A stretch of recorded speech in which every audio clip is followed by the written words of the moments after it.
Hello, everyone, and welcome to another episode of Taste of Dragons, the Toddcast, the video game podcast that all of you reunion people listen to.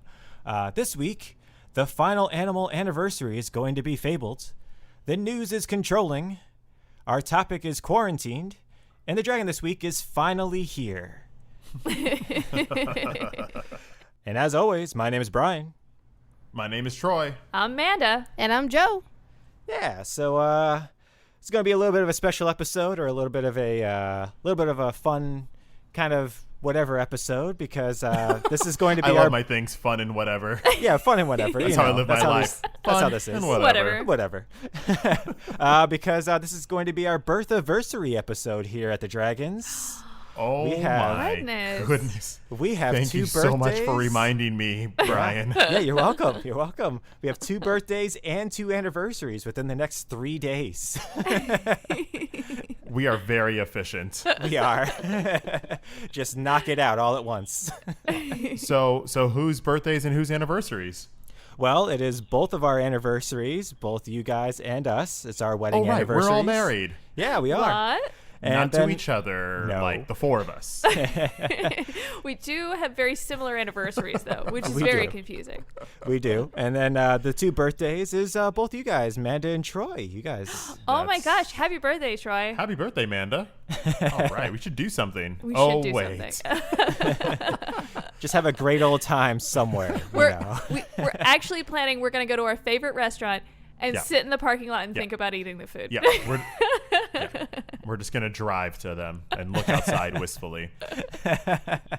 But happy anniversary to you all as well. Thank you. Thank you. Happy Annie to you cats. Yep, and then happy birthdays and happy alls around, you know. All right, we expect gifts from every single visitor. Every listener. Per birthday, per anniversary. Yeah. You know what? The real gift is just you listening. That's Thank right. you for being here. We appreciate that. As, you know, as we do every single week. Because this Nah, is all Brian I was have talking- right now. It's just this podcast. Oh, you're so right. Oh my Yeah. goodness. Don't ever leave us. Whoa. Final Fantasy just came out. You guys have way more than this. We also have Okay. Animal Crossing. We got a little bit of everything. It's fine. It's fine. It's fine. Yeah. But, you know, this is the only thing that I have scheduled per week. So yeah, you know, speaking of which, let's get directly into our games. What are you playing? Again, good luck syncing that up, Joe. You said that last week, and it was glorious. It was. I think it I put was. in some extra to-dos because of the echo in my head since we're doing this remotely. It was remarkable. I lived in a world of do's for a second there. I was lost in the forest. That was Phil Collins. I know that you have an echo because we're sharing a microphone and sitting next to each Yeah. other, but I love the fiction that you're like, I added some extra dues because I have this echo in my head. It's just, I don't have time to explain. That's I right. have no idea if I did or didn't until I hear this a week later. So yeah, as you guys should know, we are also still recording in our 2 Dragons dens, so it is still going to Yes. be a little bit hinky, but we're going to get through it. We're going to get through We're it. like dueling dragons. That's right. That's trademarked. Oh, no. Well, they shut the ride down, so it's fine. It's fine. Oh, we're back in. Let's get it. Let's confuse do it. everybody. Let's do it. So you know what? You want to start us off, Amanda? What you been playing this week? Sure. I had a weird week. I was on the internets on the Steams, and I noticed that Fable was for sale, and I haven't played Fable since I don't know, it was like 12 or something like that. And I really enjoyed this game. And Troy's never played it, so I was like, I'll download it so that Troy can play it. And then as soon as I downloaded it, I realized that I never played Lost Chapters. I thought I did, but there were lots of screenshots from things that I've never seen before. So I was like, well, maybe I'll pick it up. And then I went to install it in the computer, and I realized that the anniversary edition is digitally remastered. So it looks significantly better than I remember it. The children look weird. They look like adults. But aside from that, everything looks better. So I realized that I was downloading a game that I don't remember that looks better and has content that I've never played. So So did it look like how you imagined it looking when you were a kid? Like when you're a kid, the graphics are amazing, of course. No. I guess some of us have good memories around here. Fine. I just got to the part where you're an adult, and I think that the graphics will be better from this point forward, but there was definitely this weird uncanny valley thing that they were doing because they took the old graphics and then made them better. So, like, the children's heads were a weird size before, but you didn't really notice because the whole game looked like that. And then when they remastered it, I was like, these look like they took a man's head, made it larger, and then stuck it on a child, and I think that's because that's what they did. No one's fault. I mean, this is a very old game, so I'm not expecting them to be perfect, but there's no part of me that was just like, this is exactly what I remember it being. That's pretty cool, though. What for our discerning audience, what would be the difference between Fable and Fable Lost Chapters? It's the same game, right? Right. So when Fable came out, which was early 2000s? Or mid 2000s? AJ, can you look up the date of when Fable came out? Thank you, fact checker. Thank you, fact checker AJ. It was either late 90s, early 2000s. It was the time of my childhood where everything blurs together. But when Fable was released, it was a complete game. You had a beginning, you had a middle, you had an end, you had a story arc, you beat the bad guy thing. But it kind of felt like you were missing a piece. And I don't know, like 6 months after Fable came out, they released Lost Chapters, which was like the piece you were missing. It isn't integral to the story, but it does make everything better. There's additional content. I can't tell you what it's like because I've never played it. By the time it came out, I think I was already hyped for Fable 2 because I just went straight from 1 to 2. I was also a kid, so I didn't buy my own video games, so I couldn't get everything that came out when it came out. That's back when DLC wasn't DLC. It was just the same game again with some extra content. Right, they just re-released the entire thing, yeah. You know what? I kind of like DLC nowadays. Yeah, I'll take that. But I was going to buy all of the Fables, and did you know that you can play Fable 1 on Steam, but Fable 2 and 3 are, like, in an ether? So you have to, like, have a Xbox console to play them, and, like, they never re-released them or remastered them. They're in this weird, like, limbo vault thing, which is sad, because I was like, Troy should play them, because there's rumors of Fable 4. It'd be a great time to get into the franchise. It's so important to the way video games were developed. They did some very unique things that kind of informed other video games. And I was like, you should play all 3 of them. We can't. Even though we own 3 different consoles, but you should. You don't own the one that you need. That's the problem. I think it works on the Xbox One. I think if you have an Xbox One, you can play it because it's backwards compatible. I played them on the 360, which I don't have anymore. So it's weird that they never remastered or redid those other Fable games. They went out of business, so it makes sense. They went Renegade. What is it? What's the choice? Is it Paragon or Renegade, or is that just Mass Effect? I think it's just good and evil. It's not. They didn't color it up.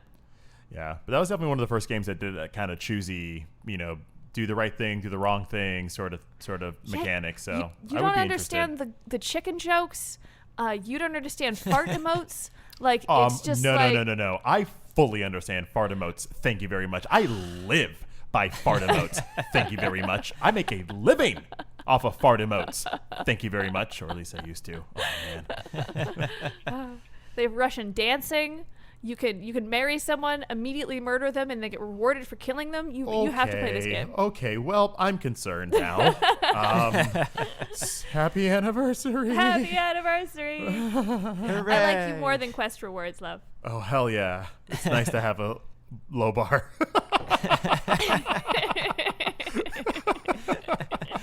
Hey, Troy, I thrive on the low bar. It's fine. It's good. Yeah, it's not bad. All right. Well, cool. Is there anything that you got out of it that you didn't get the first time that you played it, Manda? I am significantly better at video games. Hey. In the beginning of the game, they have you like run through these tests. And I remember as a kid being like, okay, I was like madman, like connecting strings. So I was like, okay, first I'm going to do this, and then I'm going to do this, and I have to make sure to do this, and I like cut this corner over here, and just doing them again, it was very easy. It was extremely easy. It was just like, I was bad at video games. So it's always great playing an older game. We're like, I remember being pretty good at this, and then you play it now, and you're just like, I'm a god. Oh no. Or it goes the other way where you play it again and you're like, I remember this being so much easier when I was a kid. What has happened to me? Where'd this hair come from on my body? All right, well, cool. And that was Fable's Anniversary Edition on Steam. How much was it, by the way? I paid $8 for it. It is $35, but it was on sale. Oh, nice. Gosh. Not bad at all. What up, quarantine? Yeah, what? That's that quarantine discount right there. That's right. And then let's get our weekly update. Joe, what have you been playing this week? I went hard on Animal Crossing again because Crest of it was great. It's a really beautiful game. But Animal Crossing called, the turnip market called, everything called. It was great. Did you make out this week on the turnips? I did. I used to think I was good at this whole stock market thing. And Sal Jones, she's awesome. But I definitely didn't understand it beforehand. I made like $1.5 million bells in the turnip market, in the stock market, and I was very like, oh my gosh, but it was like nothing compared to some of my other friends. Oh yeah. This only works for us because we have this friend group that we are all in. So yeah. 22 other friends that are playing the game. So someone always has a good turnip price. the odds are in our favor. And that's just networking. That's just having good friends in good places. That's just right. insider trading. It's fine. It does feel like insider trading. It really does. And oh my gosh, is it so sad when somebody doesn't make it over in time? It's like, oh, the minute's up. It's like, oh, and you get heartbroken. So one of our friends had a very high selling point for the turnips this week. And the turnips, they give you two prices, one during the morning and one during the evening, afternoon. And I woke up too late. Oh no. Well, I was awake before him. I just didn't get on. Whatever. Yeah. I was awake like 15 minutes beforehand, really, if I'm being honest. But I felt pure regret that I missed it. So it was sad. Oh no. Yeah, because it was like almost at the very top that it could be. And I remember getting into it. And it was basically just like Times Square, people coming, going. It was just a madhouse. Sell them, get out. Sell them, get out. We got to get someone else in. Yeah. Go. Sell.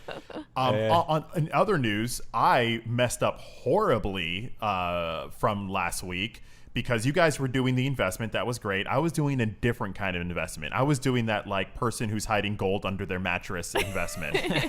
I took my bells, and in Animal Crossing, there is a money tree if you dig up, you can put in 1,000 bells, and then when it grows, you'll get 3,000 bells.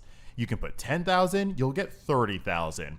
Well, my dumb butt decided to put in 100,000 into that tree. Someone had to. For science, someone had to. You had to know if it was different this game. I heard a rumor on the internet and I decided to follow it. But I didn't just follow it. For the next 4 days, I did that. I continued to put $100,000 or bells into trees for 4 straight days until finally the tree came back and it only gave me 10,000 bells. And I went, oh, Okay, why did I do that? There has to be something weird with that. It's probably because it's 100,000 bells. So in the original game and in the second game, you could go as high as 30,000 bells, and it would give you 30,000 bell trees. I had tested it out because I was told at the very beginning when we all started playing that you could only get 10,000 bells out of those trees. That's as high as it would go. So then I, for the whole last week, have put 11,000 bells, 12,000 bells, 13,000 bells, 14,000 bells. Oh my and then goodness. that's what I did each day. I just upped the amount just to see what would happen because I don't care if I lose it. It totally works. However, so I got to, I think it was 14 or 15,000 bells when the 11,000 bell tree grew. And I was like, oh, well, I'm going to put 30,000 bells in this right now. So I put 30,000 in the next day, and then I did 32 the day after that, and I did 36 the day after that. So I'm just going to see how this all works because I did a 20,000, so I'm excited. You don't have the answer to this yet, but you will next week. And next week. That's right. Absolutely next week. But it totally does give you, it'll give you 11, it'll give you 12, it'll give you 13, and it'll give you 14. Okay. Troy had one weird tree. They gave him like 90,000 back. One tree did bring back $100,000 or $300,000, but I think it was just some random algorithm they put in there. That's amazing. Yeah, just think of what I'm doing as like you're investing in BitBell. You don't know what's going to happen. It's BitBells. But it's not going to be good for most of the time. Okay. If it's BitBells, isn't it just bills? BitBells. The bills. Joe, how'd you like the egg reduction? Egg reduction was infinitely better. I spent the first 2 days of April in love with the cherry blossoms and hating fishing, which is one of the most calming things in my entire life. I literally could play Animal Crossing for the next month or two and just fish every day, and that would be my life, and that's great. And the egg thing really ruined it, to a level that I was getting angry and I didn't want to play. Like, I didn't realize how much I spend time fishing in this game until I didn't want to do it anymore. But as soon as the reduction happened, I was like, yes! It was wonderful. I stopped fishing, but when the reduction happened, the first one I got was a water egg, and I'm sure it's reduced, but I was just like, no. Just walked away, threw my fishing pole into the lake. Silver lining, though, if you have too many eggs and you make them into furniture, they pay you double the cost of the eggs in the furniture. So, like, it's not as good as fishing because, like, to your point, it's not as calming, and I don't care. But you can still make some bells if you got them eggs. It broke way too many fishing rods playing with the eggs than I didn't, because they didn't just up the amount of eggs. It was like they upped the amount of fish too, but it was all that same size. So it was like, out of one fishing rod, I think you get 20 fish out of one fishing rod or something like that. Yeah, 20 or 30. 15 of them, like over 2/3 of whatever it was always eggs. And after a while, I didn't even care about making them into furniture. I was just selling them. And I still have probably, I don't know, 120 of the water eggs right now. And I was just hoping friends needed them. Like, here, I'll drop these off at your town. Open up. Here's 30. Enjoy. like I did it with the stone eggs, too. I finally decided I was going to go to Mystery Islands. I was going to go to 2 or 3 a day. And would you believe that every other Mystery Island I get is the Bamboo Island? Right. And I am so tired of the Bamboo Island, man. I wonder if that will continue to happen after spring, because some of the bamboo stuff is going to start retiring. So I'm hoping the Bamboo Island will retire and get replaced by, like, the one with the limes or lemons or some tropical stuff. It might something be cool. else. I hope so. I hope it We'll see does. next month. Yeah, we'll see how it goes. So, but Animal Crossing still has my soul, and it's great. Nice. All right, and that'll bring us to my game, which also coincidentally is Troy's game. What a coincidence. I know, right? And our games are, no shock to anybody probably, is Final Fantasy VII, the remake. It's out. It actually happened. It's actually in our hands. Yeah, it's kind of hard to believe. It's kind of surreal, to be honest. It is. And even though I played the demo, when I popped in the disc, which I thought was funny. You open up the thing and there's 2 discs in it, just like Red Dead Redemption. Like the original Final Fantasy. And then which was like 4 discs. It was 3 discs for number 7. 3 discs. Yeah. I thought it was 4. No, number 8 had 4 discs. Ah. I think whatever one I had a soundtrack to it as well. Yeah, probably had a soundtrack. So. Yeah, because it was not. Yeah, the number 7 only had 3 discs. But yeah, I just started laughing. I was like, "Hey, look, it's just like the original." I was so hoping actually they would... 2 discs? No. No. So one of the discs is your data disc, which you use to install, and then the second disc is what you use to play it with. The game. Okay, gotcha. Yeah, I was just really hoping that they would force you at some point to get up and change the disc, because I was like, please. I thought it was. Please make them get up and change the disc. You have no idea how much joy that would bring me. Right? You wanted a remake. We're getting it. Well, if they play the game episodically, I mean, since they're releasing the game episodically, you will have to change discs if you play both episodes at the same time. So you're going to finish episode 1 and go to episode 2, and you're going to have to take episode 1 out and put episode 2 in. Right. So that'll be fun. Fair enough. And well, Troy, let's try and talk about this thing. Yeah, absolutely. Troy, you got it digitally, so you got to play it immediately at midnight, right? I did immediately, on the dot. Well, sort of. They let you pre-download it. Yeah, pre-download was great. No problems. Ran smooth. My PS4 did sound like it was going to pass out. The entirety of me playing. This weekend. But yeah, I mean, this is the remake to what is probably one of my favorite games of all time. You, Brian? Yep. Same. Yeah, absolutely. And so. Like, I was doing a little research in the early 2000s. They were like, hey, we're going to remake this game for the PS2. And everyone was like, woo, do it. And it never happened. No, it did not. And then every year they would say they're making a remake on the next console or the next console. And it never happened. It never happened until, what was it? I think like Kingdom Hearts was finally announced, Kingdom Hearts 3. And you're like, oh, that's real. And then they were like, also the remake to Final Fantasy VII. You're like, well, that one's got to be fake. We were wrong. Yeah, we were, and I'm glad that we were. I've only gotten to play a little bit of it. I think I've only got to play maybe about 3 hours or so. Because I picked mine up from Best Buy this morning. I installed it, all that jazz, and then I had to do some other stuff around the house. So I only got to play about 3 hours. But that 3 hours is pretty darn good so far. Yeah, what do you think? Oh, I'm loving it.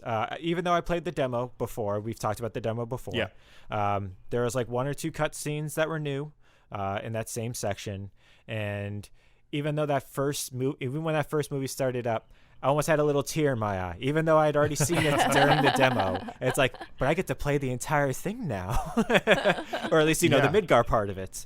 So. Yeah, there was something really interesting about the opening of it because there was an added scene that wasn't in the demo that just showed the world. People going to work, kids playing down the street, riding bikes, just a lively city. And then it kind of points out the crux of this game, which is all about being environmentally conscious. So it shows like amongst all this beautiful city life, there's like a dying flower. And then you start noticing that like, while the city is nice, there's no nature and stuff like that. And what it did for me and what it made me realize is like, oh, this is going to be the fleshed out Final Fantasy adventure. And it reminded me, and you guys can talk about this since you all are part of the comic book podcast. It felt like, hey, I read a comic book and it was great. And I got the page to page and I filled in the rest with my imagination. And then years later, they made the movie, and you get to see it on this big screen, and all these little nuances and all these little details are now in front of you. Yeah. And that's what it feels like to me. Like they have hands now. That's cool. Not just blocks. It is very cool, very weird. I'm much better with the combat system now. The demo, I was a little rough with it. But now, because I played the demo, I do know what to do now. So all the fights were a lot easier for me. I don't know if they just made the fights easier or not. But it's been a lot more fluid for me. It's tough if you're playing on the regular difficulty. It's not tough. I think it's challenging. Yes. And once you understand the combat system, there's a fluidity where you're bouncing back and forth between characters, you're issuing commands, abilities. It all sounds very convoluted, and to be honest, it is convoluted. But once you start seeing the systems at work and you seeing how unique all the playable characters are, you start to see how they can start complementing each other, and it actually starts fitting together like a really fun puzzle. That is correct, I heard that the characters are much more fleshed out. The ones that were just side characters in the original content have more voice lines and more character building and more kind of personality than they did before. Totally. Yeah. They're also adding new characters as well. So to go with your comic book analogy, Troy, it is kind of like seeing a comic book being turned into a movie, because a lot of the comic books, like, you see Winter Soldier, the comic book, and then you see Winter Soldier, the movie. They take kind of the bones of it and then just kind of flesh it out, and then also change a couple of things, because what works good in one setting does not work as well in another one. Exactly. So that's what I'm seeing now. And with it feels like that. Yeah.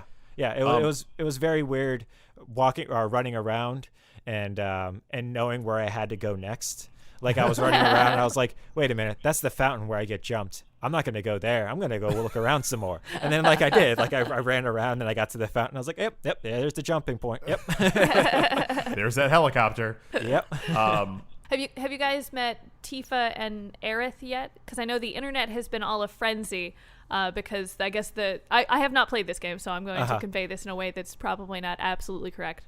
But I know that they both have a thing for Cloud. Yes. But the internet has been very happy that they made them friends, so they don't have that every woman in this video game must hate each other because they're all women a cliche. Is that they further developed their characters and also their relationship with one another. So that taps right into my main concern with the game, is like, how much of this nostalgia am I going to be holding on to, and how much of the change I'm going to find endearing or cool. And that is one of the changes that I am loving.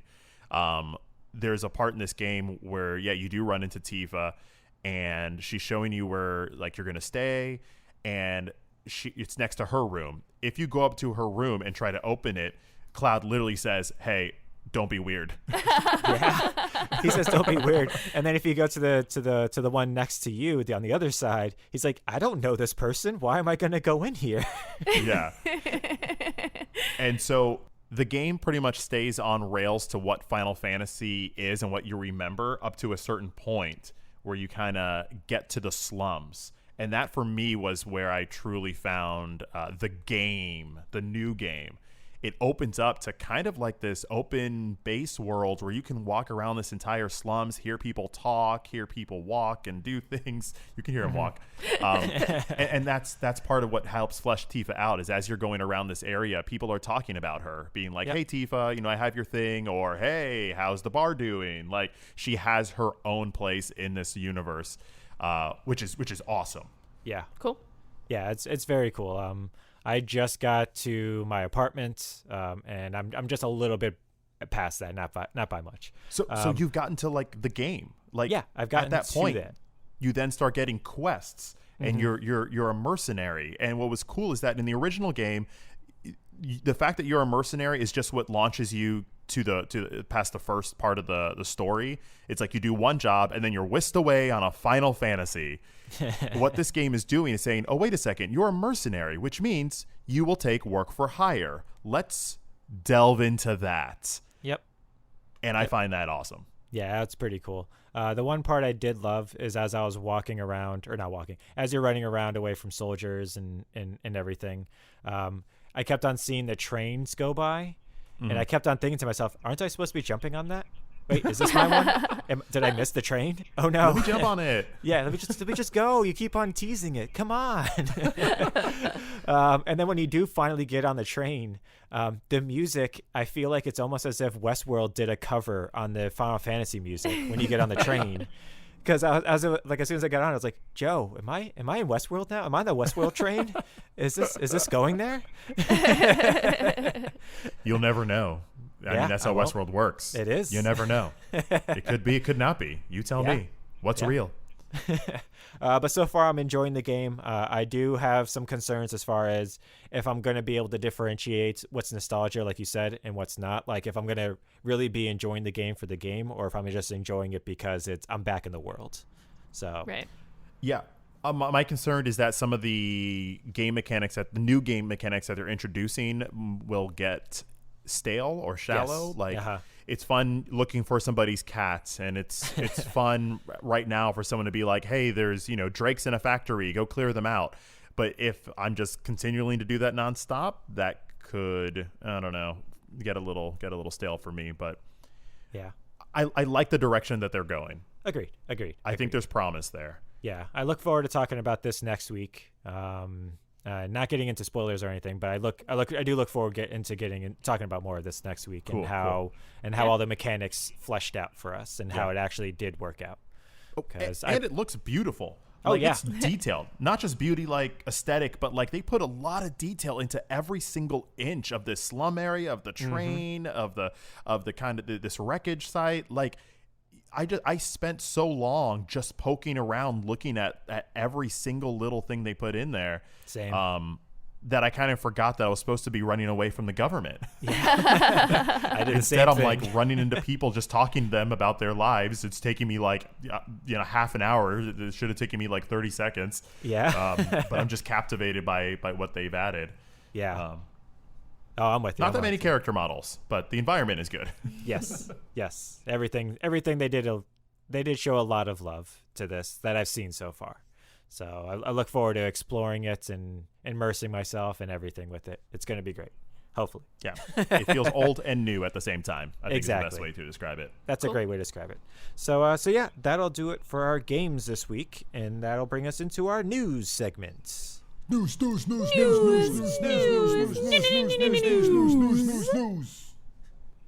It's so weird listening to that back again because we're all just shouting news with no abandon. Isn't that just what news is? It kind of is. It's true. To start it off this week, we have Stop It COVID. This week's Stop It COVID Stop it, COVID. That's right. Is Final Fantasy VII Remake. Got released early in a lot of different areas around the world, including here. If you got it shipped here, a lot of copies were arriving on Thursday, some of them as early as Wednesday. I know in other places of the world, like in Europe and in Australia, they actually got it last week. They actually got it a full 10 days early. So, I mean, good for those people. but what does Europe got that we don't got? They got Animal Crossing early. They got Final Fantasy early. What do we got to do? We got the COVID. They got the COVID. We're inside. They're inside. What are they doing? I don't know what we got to do, but hopefully we don't have to do it. And then also Valorant, the first-person shooter from Riot Games, entered into closed beta. Yeah, it's got a lot of steam coming off of it as kind of being the answer to Call of Duty and Overwatch in one. and Counter-Strike. Counter-Strike. It is a complete marriage of it. I've been watching a lot of people's streams of it. Yeah. And it actually looks really good. The gameplay looks solid. I'm sure they will, but when they polish the rest of the aesthetic up, I think it may be in. Agreed. So, and a whole bunch of people are watching it as well, because if you watch it on Twitch and you link your account to your Riot account, you can, just by watching, you can possibly earn into the closed beta.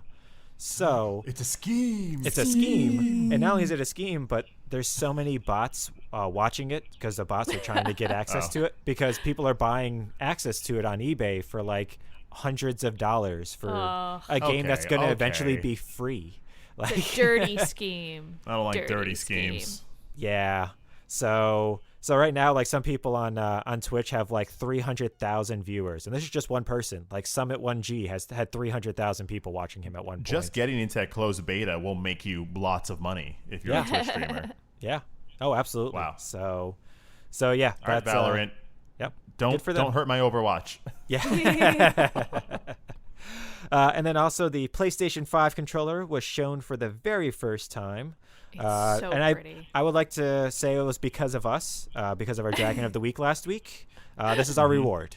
So Aww. You're welcome, world. That's right. Right. It's so pretty. I am very excited. I only saw the white one at first, and I saw the black one later, and I'm bought in 1,000%. It's so sleek. Yeah. Futuristic. Shiny. Clean. Yeah.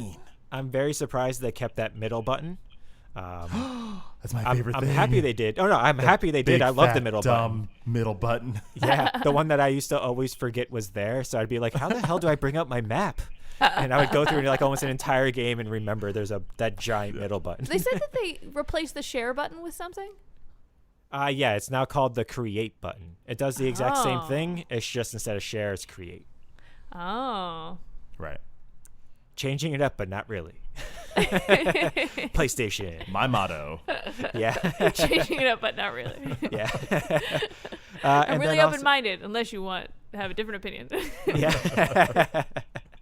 And then also Google Stadia is going to be free for the next 2 months. I think, Manda, you have some information on that. Stop it, COVID? I don't know. I don't know if that's a bad thing. Yeah. I don't know. The Stadia Stadia Pro is going to be free for 2 months. If you sign up with your email address, they'll let you in. You get access to their free content, which includes Destiny 2 and SteamWorld Dig 2 and several other games. None of them are exclusives yet, which is still kind of a bummer. But if you were thinking about trying out Stadia, now would be a really good time. They're obviously not going to send you a controller for free, but you can get access to their library and their content and see if you like it or not. And since you can play stuff on your phone and on your computer, then it would be a great time to kind of sample what they got. Worth noting, Stadia is like a video game streaming apparatus? Service. There it is. Yeah. They want to be the Netflix for video games, but it's kind of been a big buy-in to jump into it. Netflix is a good analogy. It's like Netflix, but they don't have any original Netflix content yet. So it's like it's Netflix, but you still own your whole DVD collection. So you're like, why am I paying for the DVDs I already have?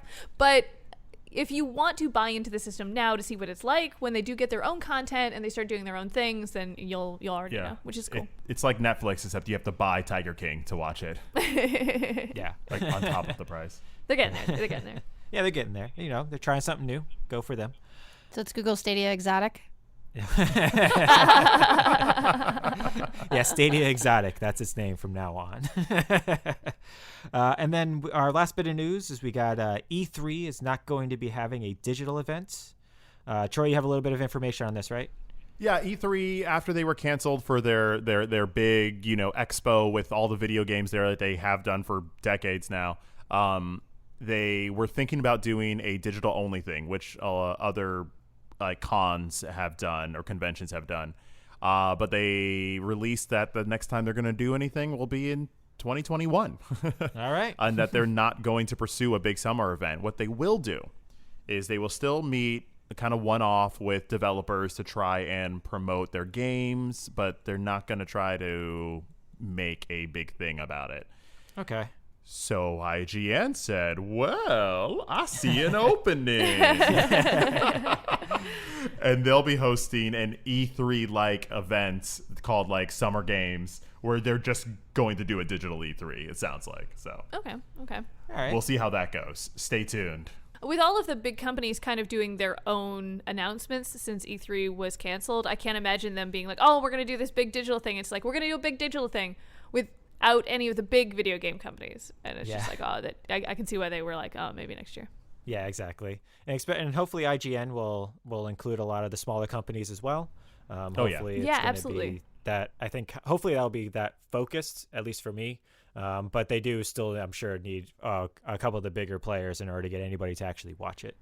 It would be cool if the Microsoft and Sony and Nintendo and some of the bigger publishers did their own announcements, and then for the not the smaller publishers, but the medium to small publishers had their own collective. So you could watch the big ones, like the big three, and then everything else kind of fell into this umbrella, and then you could see some smaller stuff. Because I feel the worst for the indie companies because they can't afford to put out their own showcase, and if they could, they don't have the draw to get people to watch them. Nintendo does a direct, PlayStation does a state of play.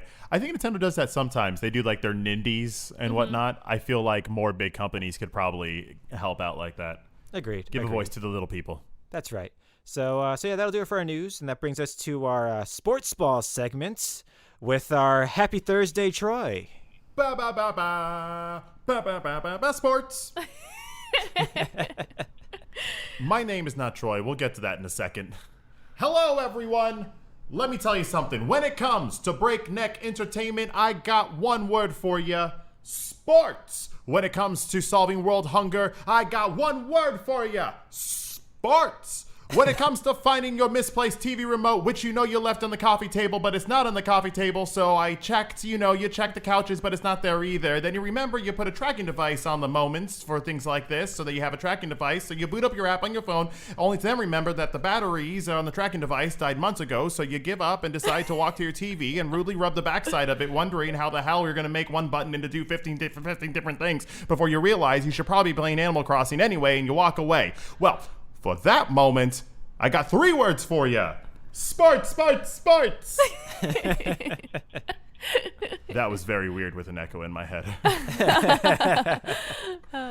My name is Hunter Triptana, and I'm your sports correspondent, as long as those sports are esports, and as long as those esports are just the Overwatch League.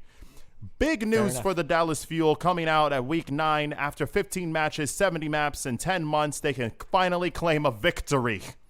Woo. That's right. The Dallas Fuel haven't won a match since last season. But in my book, I'm sad because when it comes to the art of losing, Dallas were the true winners. But now the streak is done, and that's that. Shanghai beat Chengdu. Shanghai's looking to be one of the top teams this year. If you remember Season 1, they were the worst. They were the worst. It was a joke how bad they were. But they got rid of everybody on that team. And now they're one of the best. The new hero, Echo, will be dropping this week. She is a mimic character. And make sure you're not confusing this with Echo the Dolphin. Although, yes, I want that crossover very badly. This new hero is sure to shake up the game in many ways and reward flex players like myself that can play many characters, and we will truly have an earned advantage, or at least for a day before everyone inevitably gets better than me. But until then, we cannot wait to see how this is going to mess up everything in the Overwatch League. Finally, we had some more succinct news when it came to the hero bans. Instead of there being a hero ban for the Overwatch Pro players and a hero ban for the, at-home competitive players, they decided one ban for them all, 1 healer, 2 DPS, and 1 tank, and that's it. One ban to rule them all. She gets it. Sports! I'm out of here. See you later. All right. Bye. Lie. I do sometimes lie. I am a guy. It's only fair. Lying Brian. I'm out. You're out. All right. Well, thank you for that, Hunter. Appreciate that. And now for our last segment, we have Turn Up for What with Manda. Turnip prices return to normal as bunny fever begins to subside. With both Bunny Day and spring coming to a close, residents are scrambling to complete last-minute DIYs. Villagers looking for a quick bell should invest in cherry blossoms and bamboo sprouts to sell to off-season vendors. On another note, Melvis would like to thank all of those who attended his birthday this Saturday, especially those who brought gifts. He's still looking for his shoes. If you have any information as to the whereabouts of his shoes, please contact Taste of Dragons at Instagram or Twitter. Until next week, buy low, sell high, and stay safe. Thank you for that, Manda. And hopefully Melvis Melvin will is my find... Animal Crossing character. Yeah, it's pretty great. He's he pretty can't awesome. find his shoes. All right. So yeah, that'll do it for our news segment. We also do not have a tasty topic or a mighty morsel this week. So you're welcome, everyone. You don't have to. We're just gonna be just gonna get right into our Dragon of the Week. Do. It's the Dragon of the Week. Oh, it's so sweet. It's the Dragon of the Week. Oh, it's on fleek. Dragon of the Week. Dragon of the Week. Dragon of the Week. Dragon of the Week is our chance to throw a little love on developers, video game industry professionals, and just kind of talk about them, learn about them, because, man, they're putting in some work to get us through this quarantine. Yes, they are. And this week's Dragon of the Week is going to be brought to you by me. This week's Dragon of the Week is going to be Yoshinori Kitase, director of multiple Final Fantasies and the current vice president at SquareEnix. Ooh. Yeah. He's also, you might want to guess, he directed Final Fantasy VII. But we'll get into that. Oh, that old thing. That old thing, just a little relevant this week. But Kitase was born in 1966 in the outskirts of Tokyo and had a fairly normal childhood. He was catching bugs, playing with friends, that type of stuff. But he had one experience that changed his life. In 1978, he saw a little movie called Star Wars. Oh, heard of it. You might have heard of it. He became enamored with the film industry and in sci-fi particularly. He was like, forget these bugs. Yeah, he was. It was like he loved the story of like the rebellious group fighting against like a larger force. And you can kind of see where this is heading.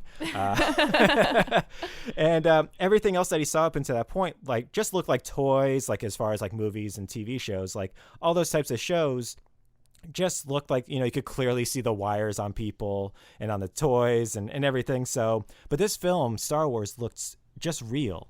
So while he was watching the behind the scenes videos of it, he got really interested in the creative process of films. So he decided to attend the Nihon University College of Art to study screenwriting and filmmaking. Ooh. And which is kind of in the wheelhouse. I'll give it a pass for this one. And after graduation, though, he joined a small animation studio where he got to experience every stage of the animation process due to it being such a small-scale studio. He got to do project management, actually animating and coloring cells. You name it, he probably got to do it, which immensely helped later on in his life. And around this time, Kitase got around to playing Dragon Quest. And he fell in love with RPGs just in general. Like, he started playing all of them. And so he was playing like Wizardry, Dragon Quest, all these other ones. And then he finally played Final Fantasy, the original one. And he became struck by Amano's art style and the way that the characters in the battles were done. Instead of you being the character, like with Dragon Quest and Wizardry, where the game battles were like from the first person perspective and the main characters didn't even talk. Mm-hmm. This game had every character had their own story, especially the main character. And he felt like games were a medium where you could depict great dramas because of this. So soon after, he quit his job at the animation studio. This is about a year later after he joined it, after he was there. And he saw an advertisement for a position at Square while reading a game magazine. And he was still looking for film-related jobs, but he knew Square was really putting effort into their visuals, so he applied immediately. He had no programming experience, no game development experience in general. So he was going to be a movie. He was going to movie dude. Like that was his track. He's a movie guy. He was going to make the next Star Wars. Yeah, he was going in that general direction. But he really liked these RPGs, so he's like, you know what? Square, they're doing it. And it makes sense because like JRPGs, they're all about like a group, and like Star Wars is about a group. Like fighting. Oh so. Yeah. Yeah. And so when he went for his interview, it was actually with the Hironobu Sakaguchi, who is the creator of Final Fantasy. That's who his interview was with. No pressure. And so since he didn't really have any experience, he showed him a stop motion animation that he made during the university. He shot his shot, and the rest is history. The guy was like, Sakaguchi was like, all right, let's do it. He's like, I like Chewbacca too. Yeah, let's do this. I love to think that their interview was just like, did you see Star Wars? He's like, I love Star Wars. What do you think about it? Oh my gosh, yes. What do you think of Parsec is? That's right. And so this was the year 1990. And so his first game was Seiken Densetsu for the Game Boy, which was known as Final Fantasy Adventure over here. Okay. And it's the first in the Secret of Mana series. Oh. And so there was only 6 people working on the game, which was small even for then. So they had 2 of their veteran people working on it and 4 new hires, of which he was a part of. He would sleep at the office every night. He would help with the game design and writing the scenarios. Like, that's what he was majorly doing. He was just helping with the game design and writing it. I like how like historically when you bring up like workers' rights and you're like, yeah, they fell asleep every night working on the game, you're like, oh, that's so adorable. But then like if in modern context when you're like, yeah, they're falling asleep every night working on the game, you're like, that's terrible. This should never happen again. Exactly. That is not okay. It was the 1990s, baby. Yeah, that's how it was. In 90s, workers' rights are just nothing. They're what is this, Riot cute. Games? Yeah, he would actually go on and he would talk about how he would like set up 3 chairs right next to one another so he could have a bed. Aww. And that's how he would sleep. And like all the other people who were there at the studio would like be playing the guitar and doing all this stuff, and that's how he would fall asleep. It was pretty funny. But he would go on to writing and creating cutscenes for Final Fantasy V. That was his next game. And so it was just him and Sakaguchi, though, working on the cutscenes. That's what he was doing. And he was working hand in hand with Sakaguchi. And he must have done a pretty great job because he was then given the task of co-directing Final Fantasy VI. Oof. Wow, one of the best. Yeah. And this was due to Sakaguchi. He had a promotion to vice president at Square. And so he had a much greater workload. So he couldn't do the directing duties all on his own. And so you can definitely see Kitase's influence on Final Fantasy VI. He purposely wrote every character as if they could be the main character. He also put a lot more dramatic scenes in the game, which hadn't really been done in a Final Fantasy up until that point. And he himself personally crafted many of the game's memorable scenes, like the Opera House, the Daryl's Grave scene, and fishing with Celis. Cool. Those were all things that he did all on his own, and he worked specifically to do those things, which were some of the most memorable scenes of that entire game, which actually almost even defined that game. And then after that, he would work on a little game called Chrono Trigger. Heard of it. Along with pretty much every other big name at Square. And he served as one of the game's directors. Together for that. Oh, yeah. And he served as one of the game's directors. He wrote many of the game's subplots. And while doing it, they even toyed with killing off the main character, Chrono, permanently. But Square thought it was too depressing and asked them to change it. Again, you can see where this is going. Oh, I do see where it's going. Yeah. Oh, spoilers. Get ready, y'all. And then due to him, his close working with Sakaguchi, he was finally given the reins to a Final Fantasy all on his own. He served as the game director and scenario writer for Final Fantasy VII. Yes. And changed many people's views on gaming and the gaming industry in general. You can see pretty much every single one of his influences on the games, from the setting to the characters to the cutscenes, the CGI. Every experience in his life has influenced that game. And that's why I focused on his entire past. I don't even care about how he came up with the game, what he did, because you can see it all in how he lived his life. You can see his Star Wars references, from Biggs and Wedges, the actual names of characters in that game. You can see the small scale force, going against the larger force. Everything that made his life or had an influence on him went directly into Final Fantasy VII. Sephiroth is Vader. Yeah. Oh my gosh, he totally is. Ah! Vader Roth. Yeah. And Cloud has that Luke moment where he's like, no, it can't be. It can't be.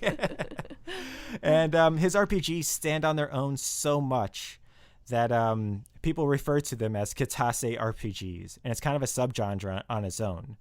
He would go on to direct Final Fantasy VIII. He went to produce and direct Final Fantasy X. He executively produced Final Fantasy Crisis Core Final Fantasy VII. He would produce Final Fantasy 13, and he's a producer on the newly released Final Fantasy VII Remake. He's actually the very last name that you see in the front credits, directly next to Ares. Awesome. I was actually looking for his name while playing it today, and it's the very last name that you see. So I thought that was pretty awesome. Currently, he serves on the Final Fantasy committee that guides all things Final Fantasy as a brand at Square Enix. If you want, look up his Wikipedia and see how many things he's actually been involved with, because it's actually mind-boggling. Okay. But my favorite bit is that his career came full circle as he was a producer on the Final Fantasy VII Advent Children movie. Oh, he got to make his movie. He got to do it. And then there was a director's cut, which was way better, which makes sense. Yeah. So I would like to once again thank Yoshinori Kitase one last time for being just as big of a nerd as the rest of us and watching Star Wars. And I think it's funny. Has so much of my money. Yeah. I've been paying him for games since I was a teenager. Oh yeah. Some of my favorite games he's had a hand directly in. Yeah. And for me it shows how much of a leap forward Final Fantasy VII was, because Chrono Trigger I think of like as a retro game. Yeah. And Final Fantasy VII I don't. Those were only released 2 years apart. Wow. Chrono Trigger was released in 95. Final Fantasy VII was 97. And the cutscenes were trailblazing at the time to have such high definition cutscenes that they sold a lot of PlayStations just on that look alone. Oh yeah. So I just find it funny that he watched something that changed his life, and then later on went to create something that probably changed just as many lives as Star Wars. So that's where I'm going to end this week's Dragon of the Week. Oh, round of applause. Yes. Round of applause for Yoshinori Kitase. He is awesome, and I'm really happy to have him be in the ether and be a Dragon of the Week. My heart's going to be a little warmer as I play this remake this week. Thank you. You're welcome. So, on that note, that'll bring us to the end of this week's episode. As always, at least for the foreseeable future, we record live in our two houses, known as the Dragon's Lairs. One of these days, we got to record on the roof. What? Sorry. The Dragon's Tower. Above ground? You're just going to hear... We live by that road. Yeah, from both of our houses, yeah. You can also find us online. That's right. Check us out on Twitter and Instagram for some fun content. Both of those handles are at Taste of Dragons. We just do a thing where we talk through the week and text each other and then turn those texts into content. Woo! Hey, everything's content if you try either hard enough or not hard enough. We're either not trying or trying too hard. It's genuine. That's what matters most. Yeah, absolutely. But as always, my name is Brian. My name is Troy. Amanda. And I'm Joe. And we are... The Taste of Dragons. Have a great week, everyone. Yay! Bye-bye. I think he messes up on purpose just to come back a week later and get praise. So I can remake it. I'm on to you.